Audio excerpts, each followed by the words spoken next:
Our reading this morning comes from Mark's Gospel, chapter 8, beginning on at verse 27, continuing on to the end of the chapter. Jesus and his disciples went into the villages near Caesarea Philippi. On the way, he asked his disciples, "Who do people say that I am?" They told him, "Some say John the Baptist, others Elijah, and still others one of the prophets." He asked them, "And what about you? Who do you say that I am?" Peter answered, "You are the Christ." Jesus ordered them not to tell anyone about him.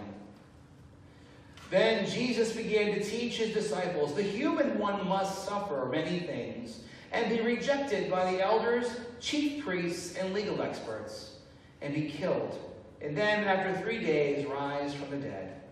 He said this plainly.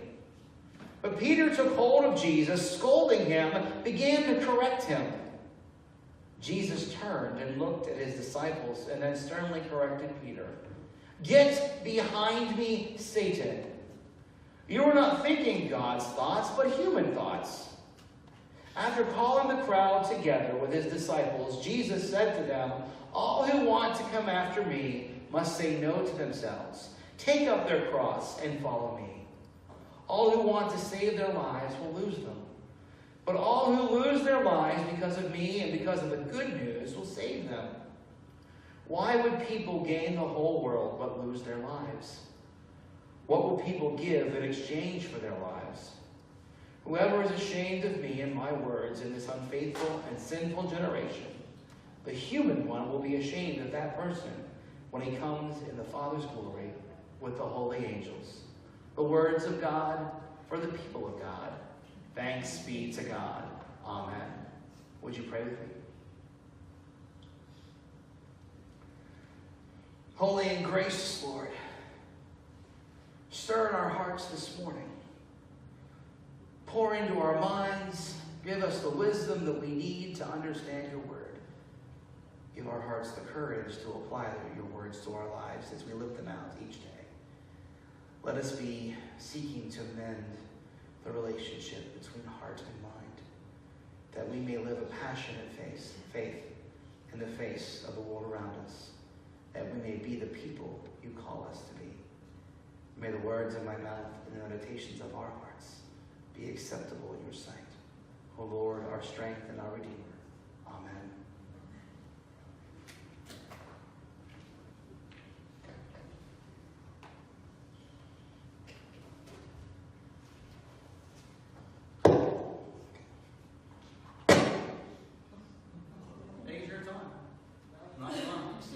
It was on. It was, well, no, I didn't touch anything. I just looked at the light. I just looked at the light. Next time, don't look at it. Next time, don't look at the light. Because I didn't touch it. Don't put it in your pocket. Apparently, I'm supposed to hold on to it. Oh, I know what I'm doing. I'm hitting the battery case. That's what I'm doing wrong. There we go. I'm just going to put this right here. Gently. I'm just going to leave it be. Are we good? Are we good? Don't move. I'm just going to stand just like this. I don't know if I can do that. So when I was preparing this week's message, I began to think about what was it? You know, we've heard the scripture over and over and over in our lives, and I began to wrestle with how do we need to hear the scripture today that may move our hearts from just pondering into action. And I began to think about it, and I began to think about destinations. You guys like destinations, don't you? Destinations, somewhere where you travel, somewhere where you go. Most of the time, it's someplace that we look forward to. I remember when Autumn and I were planning our wedding, we were planning our honeymoon, and she said, and she looked gazingly, lovingly in my eyes, and you could tell that, when you're just at one with the mind of your significant other, you're just looking at that person, and you're like, I know that we're thinking the same things, and she's looking at my eyes, and you can see that look on her face, and she goes, I want to go somewhere adventurous for our honeymoon. And my mind just went, boom, like, yes, this is going to be awesome. This is going to be great. I already got an idea.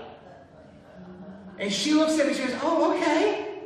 I said, what about this? Picture this. 2 weeks four-wheeling the Appalachian Trail. Now, unless there was a video camera, what else I'm about to tell you will not do it justice. But if you can picture the slow-motion fade of, what? You can see that. And Autumn says, you know, when I was saying adventures, I was thinking like Disney World. And I said Disney World, the land of Mickey and princesses. Something that they call the happiest place on earth. Notice adventurous isn't in that motto at all. So naturally, I looked at her and said, you know, honey, I just don't want to do that. So we went to Disney World for our honeymoon.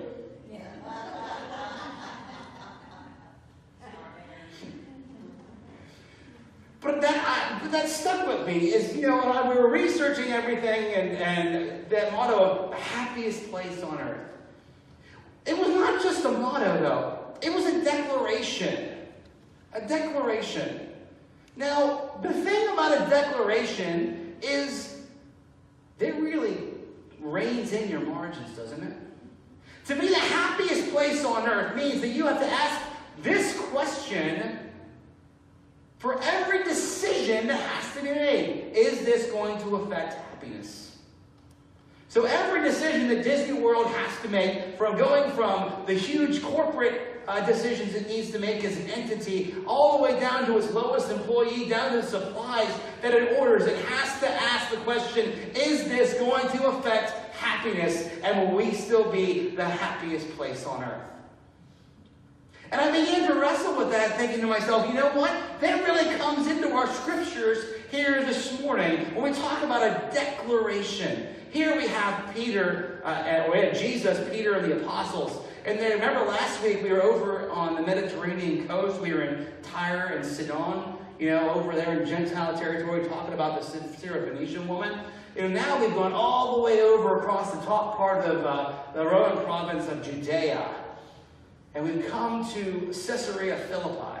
Now, Caesarea Philippi is a huge political stronghold for Rome. It was built by Philip, who was the son of Caesar, and so it was named after Caesar, and of course he named after himself a little bit, so that's why it's called Caesarea Philippi. You know, there's humility taking place right there. But it was this big thing. So Philip the Tetrarch is also, he makes this place a place with mints coins. And it's here, I think, that we need to understand that when something's going on in the Bible, we have to ask ourselves, why is it happening here? Why is what's being said in this space? Why is it happening here? Now, Jesus and his disciples, they're free from the threat of the temple leaders. They're free from any kind of Pharisee or Sadducee that might cause them problems. But they're not exactly free. Because in the backdrop is this city of Caesarea Philippi. Now, the reason it's huge is Philip also built a temple there. A temple to worship Caesar. Temple to worship Caesar. Because, you know, Caesar was God among humans. Right? God among humans. Caesar was. Not Jesus. Caesar. Do you see where this is kind of coming into play? See how this is starting to thread together? So Jesus, in the background where this place is, and there's this big temple, and also what's going on in this city is this is where their coinage is minted. And it's got the face of Caesar on it. And on the other side, it's got Philip's face on it too. So I don't know which one's heads and tails. Depends on who's in charge, right? So you have this, and with the coin mintage, you see that there's a financial power. So you have religious power, and then you have financial power. So the ultimate power of the world rests in this place. And it's behind this in front of this backdrop, that Jesus asks the question, what are people saying about me? Did you ever ask yourself that question? What are people saying about me? What's the latest gossip? You ever asked that? Yeah, we've all probably asked that once or a dozen times. But Jesus isn't asking this for a gossip reason. There's a very real thing that's going to happen here in Mark's Gospel, and we got to be prepared to see it. Jesus asked this question: what are people saying about me? And of course, one of the disciples, doesn't even merit a name in Scripture, so this is a really relevant question, is saying, you are John the Baptist. Some people are saying that you're John the Baptist come back to life. Now, Jesus said a lot of great things about John the Baptist. If you remember in Scripture, Jesus says there is none greater than John the Baptist. Born of women, there is none greater than John the Baptist. Jesus says that. So that must be a prop, right? Jesus says that about John. But Jesus, you can kind of look into Scripture, he's a little disappointed. So another one says, well, John the Baptist, John the Baptist, well, who is he? Who is he? Well, he was a great teacher. He was a great shepherd of people. He pointed people back to God. This is a good thing. Another disciple says, no, some say that you're Elijah.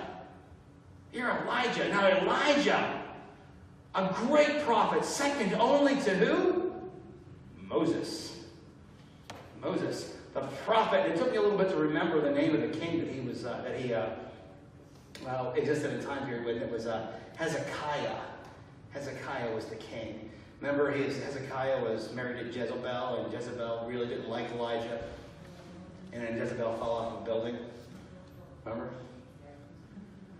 But it was Elijah that literally flirted with the power of God. He called down fire from heaven to burn up the sacrifices. He single-handedly slaughtered the prophets of Baal. He fed the hungry. He raised the dead. You remember this?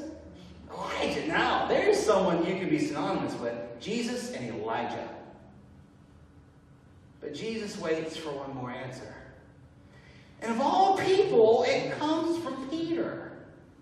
Peter says, you are the Christ. Now, Jesus says something really weird, and it's actually common in Mark's Gospel. Jesus says, shh, don't tell anyone. Shh. Mark's Gospel is home to what we call a messianic secret. Jesus doesn't want anyone else to know he's the Messiah. But the problem with that is, no one shuts up. It's like Jesus lives in a small town. So Mark's Gospel uses this point right here to make us, the Gospel is going to turn. And it's going to turn towards the cross. And this is where Jesus begins to talk about his suffering, his death, and his resurrection. Now, Jesus doesn't get the thought too far out of his mouth before Peter begins to say, shh, Jesus, you don't know what you're talking about. Be quiet. Peter says this to Jesus. The student is interrupting the teacher to say that you don't know what you're talking about. Just stop. See, Jesus is the Messiah. That means something.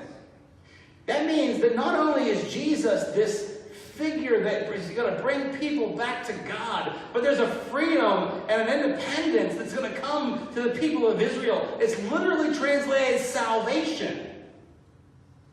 Salvation will come to the land. Jesus is the ultimate power, but the issue is the power of Christ is not recognized through worldly things. Power. You guys like power? How many of you like power? You want to be someone, don't you? And for those of you who say, well, I don't like power, when's the last time you let someone else order for you in a restaurant? When's the last time, how many of you have to be in the car behind the steering wheel? That's a power issue, right? If I'm in the vehicle, I'm driving. And some of you say, I heard, as Colleen said in the last service, that that's a trust issue. You want to get there safely. I said, no, that's wanting to control your future. Right? There's a thing about power. There's a reason Burger King says you can have it your way. It's giving you power. People like power. We always like to say, oh, no, we don't want power. But we do like power. We like authority. We are satisfied with where we are in life as working a menial job. We look for the day that we get to be the one in charge, that we get to be the orders, that I get to make my own hours. Power, right? Power. Jesus is saying to Peter, Jesus says to Peter something amazing. Get behind me, Satan. Get behind me, Satan. Because this understanding of power that Peter's having should hopefully connect us with something that happened in Matthew and Luke's gospel when Jesus was tempted by the devil. When Jesus was tempted by Satan before the start of his ministry, the devil took Jesus up to the highest point of the temple and said, look around you. Everything you see, I'm going to give it to you. It's mine to give. Remember this? This ring a bell? The devil is tempting Jesus with political power, worldly power. And you know what? Jesus could have said yes. Jesus could have said, I like that. I like that. We can do that. And he would have been an unworldly king. He'd have been an earthly king that would have gotten probably like a small mention in our contemporary history books. He ruled from this date to this date, and then he was gone. He could have done that. If he would just have given in to the want for power. And this is what's going on, I think, in the background, the dynamic between this exchange between Peter and Jesus. Is Peter, who's representing a worldly mindset, who's representing a mindset that says, look, it's all about here, it's all about now. Here and now. Isn't that why we live? Isn't that why we live? For the here and now? But Jesus says, oh no. It's bigger than that.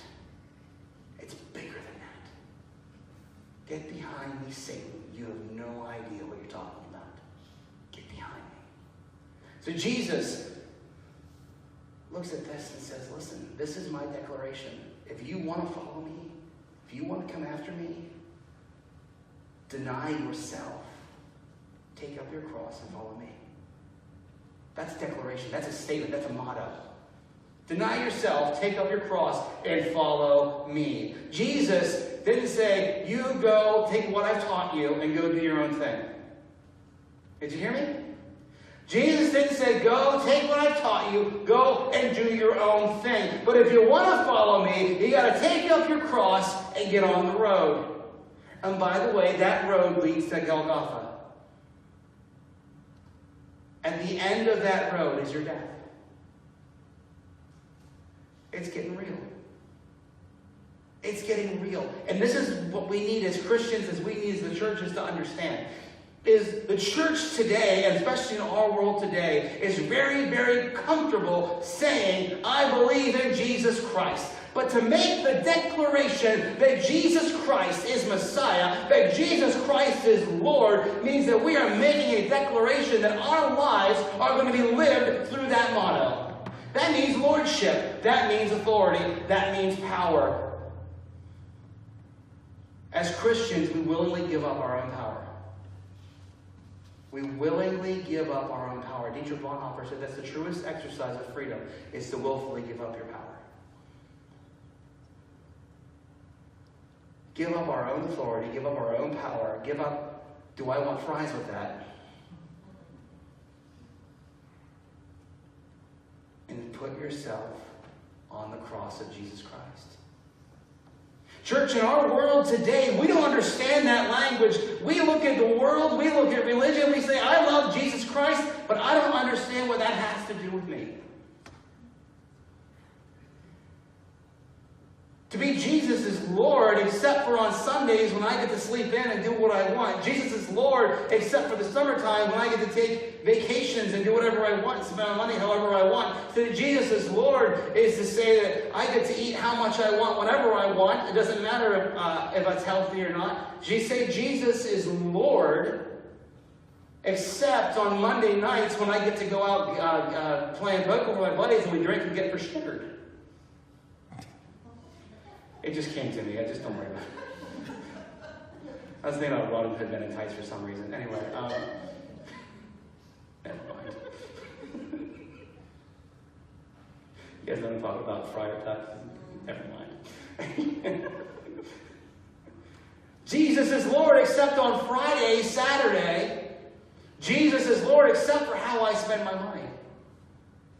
Jesus is Lord except for how I want to look at people.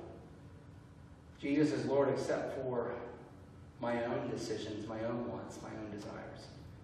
Jesus is Lord except for when I want to buy the house I want to buy, or buy the car I want to buy, or in my case, buy the guitar I want to buy. Jesus is Lord except. But to understand what Jesus is saying to Peter is that Jesus' lordship isn't resting in one particular area. Jesus' lordship is everything.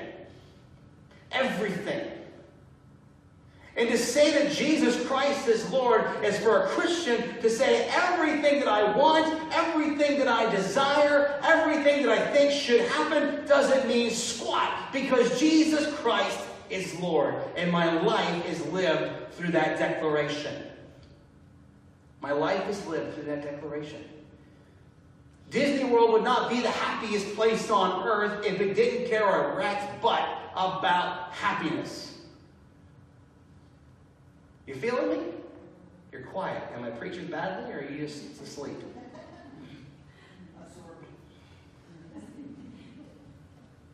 When we as Christians make that statement, there's a meat to it. There are teeth to it. You ever heard of a toothless law? You know what a toothless law is? It's a law made without any punitive actions. It's a toothless law.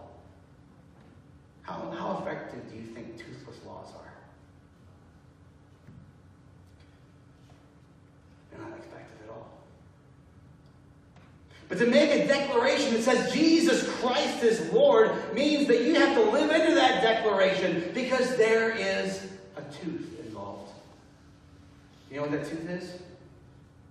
You know what that tooth is? At the end of the chapter it says, those who deny me, those who are ashamed of me, guess what? I'm not going to say I know you. On that faithful day, when trumpets sound and angels sing, you're going to be crying. You're going to be crying. To say that Jesus Christ is Lord means that Jesus Christ lords everything in your life. How you interact with people around the water cooler at work. How you drive your car in traffic. You don't get to tell people they're number one with that finger in traffic.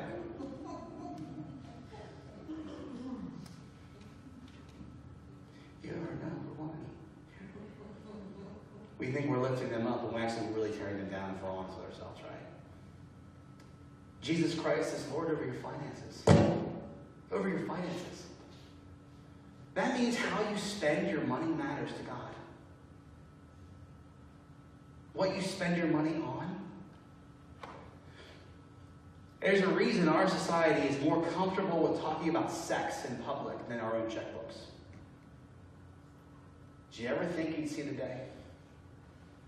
We are. We're more comfortable talking about our sex lives in public with strangers. But we won't talk about our finances. What do we spend our money on? Where are we spending it? How much of our income goes to what's really important in our lives? What we buy matters. Is what we're buying something that is going to glorify God or give us some extra comfort at home? To say Jesus Christ is Lord changes your life. And it's going to bring suffering. Because let's face it, I don't think Jesus was singing any songs of happiness when he was going from Jerusalem to Golgotha. When he was carrying his cross and being spit on, whipped, and mocked. You see, the cross is not something that we understand. Because we as people, we don't like to suffer, do we? We think we're suffering when we miss a meal. We think we're suffering because we have to figure out We think we're suffering because our car broke down and we have to share a car between the two of us. We think we're suffering when the internet goes out. We think we're suffering when we don't have cell phone service. Well, maybe you guys don't think that's suffering. You guys have lived here for your lives.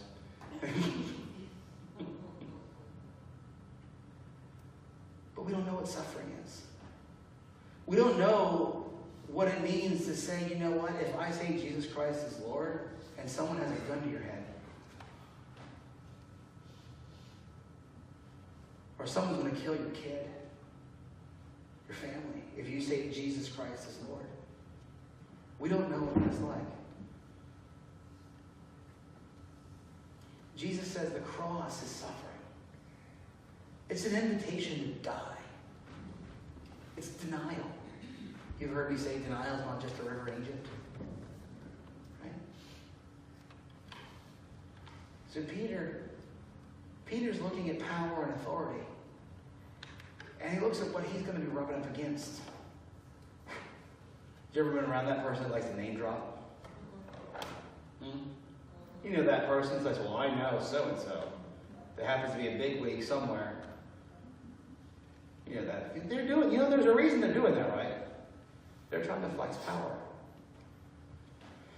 Jesus says, if you want to flex some power, Peter, you want to come flex some power? Come join me at the cross. Come join me at the ultimate moment of powerlessness. You see, it's in powerlessness that Jesus becomes the greatest power.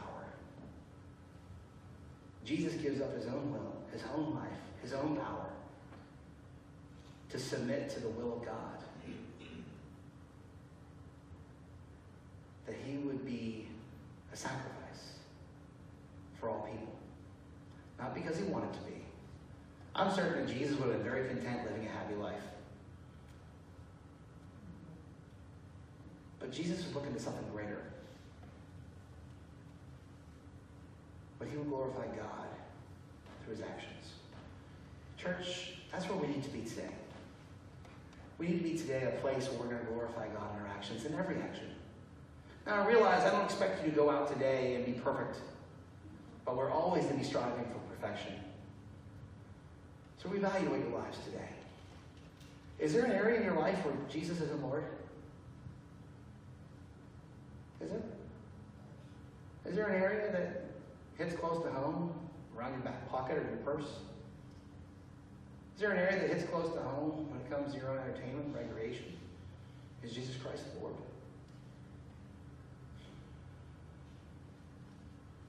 I don't know what Jesus would say if he was here today. But I can probably bet that he made something along the lines of, carry your cross. Carry your cross, because that is the declaration of your life. In the name of the Father, the Son, and the blessed Holy Spirit. All God's people said. Amen.